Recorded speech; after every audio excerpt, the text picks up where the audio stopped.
We ought to be careful to check ourselves at the door. And that's why I said what I said earlier. You got some issues that may be going on, and you bring them to the house of God. The only reason you bring them here is to drop it off at the feet of Jesus and leave it alone.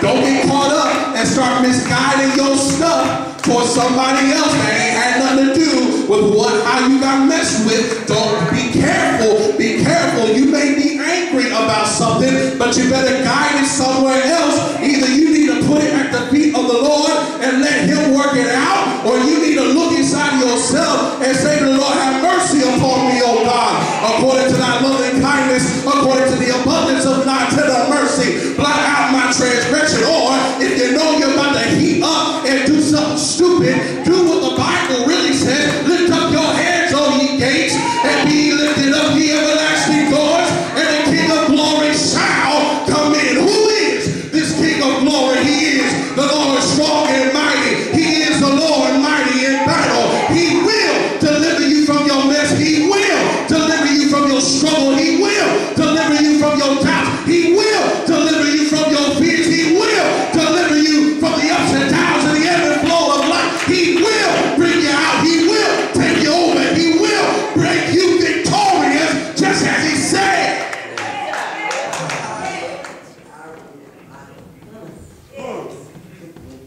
But one more thing. I haven't shouted yet.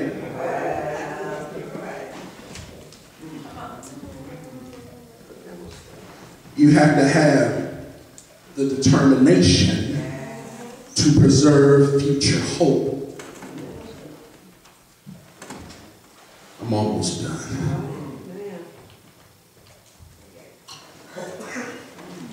Can I teach a little bit real quick? Let me teach so I can catch my ear.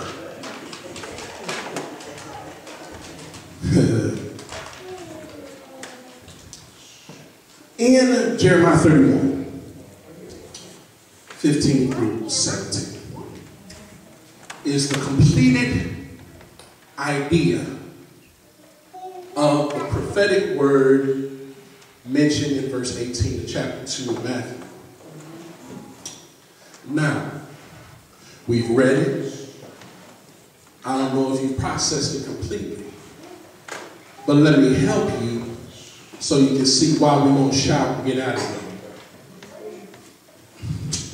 Let me help y'all. I know some of y'all, I don't shout, but y'all gonna shout after this.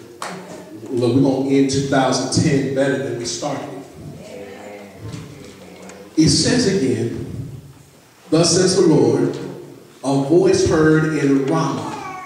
Stop. Ramah is a city that is found in the territory of the tribe of Benjamin, which means an elevated spot. Okay? Stay with me. A voice is heard in an elevated spot. Lamentation and bitter weeping. Rachel is weeping for her children. She refuses to be comforted for her children because they are no more. So there were children of God who dwelled in Israel, or they were in an elevated place that were taken away. Usually, it takes a lot for anybody to go up to elevated places and attack. I'm fusing a lot of stuff together. Just stay with me. Just stay with me. So if it takes a lot to go up to get what you want, that means one or two things happen. Either those in the elevated place came down, or those in the low place strategically planned so they could go up. They saw the weaknesses in the elevated place. Stay with me. Just stay with me a couple more minutes. Second Baptist Church. This church, where we will celebrate 155 years of existence in 2011, has gone through attacks of the most heinous kind over 155 years. And let's get real transparent so we don't fool ourselves. In the last few years, the attacks were even more.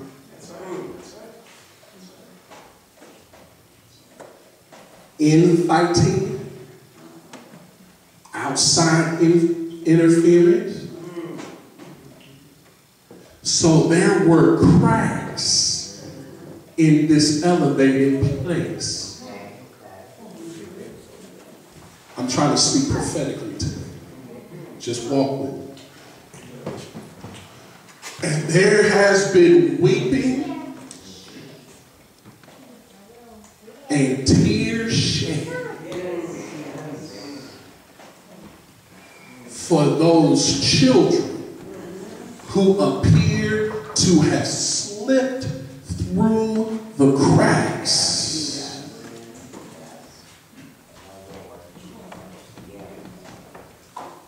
Lord, speak to me so I can speak exactly that. But God said, not when I showed up.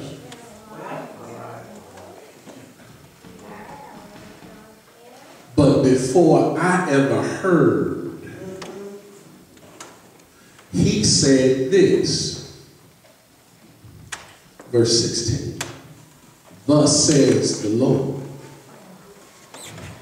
keep your voice from weeping and your eyes from tears. For there is a reward for your work, says the Lord. They, who they? The children that Rachel wept over.